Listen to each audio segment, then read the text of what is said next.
સુરત શહેરમાં લિફ્ટ ખોટકાવાની ઘટનામાં સતત વધારો જોવા મળી રહ્યો હોય તેમ વેસુ વિસ્તારમાં લિફ્ટ ખોટકાવાની ઘટના અંગે વેસુના ગેલોપેન કોમ્પ્લેક્સની બેઝમેન્ટની આવેલા લિફ્ટ અચાનક બંધ પડી જતા એક 7 વર્ષના બાળક સહિત 5 લોકો અંદર ફસાઈ જવા પામ્યા હતા. ઘટનાની જાણ થતાં જ ફાયર વિભાગની ટીમ તાત્કાલિક સ્થળ પર પહોંચી હતી અને રેસ્ક્યુ ઓપરેશન હાથ ધર્યું છે.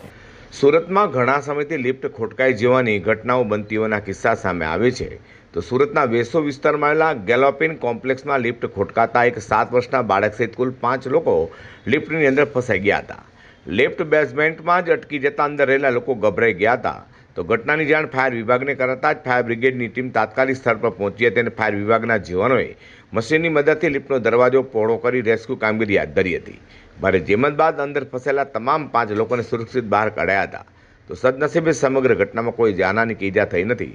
બાળક સહિત તમામ લોકોને સલામત રીતે બહાર કાઢાતા પરિવારજનો અને સ્થાનિકોએ રાહતનો શ્વાસ લીધો હતો. સુરત શહેરમાં વારંવાર બનતી લિફ્ટ ખોટકાવાની ઘટનાઓ હવે લિફ્ટની નિયમિત જાળવણી અને સુરક્ષા વ્યવસ્થાને લઈને પણ સવાલો ઊભા થઈ રહ્યા છે.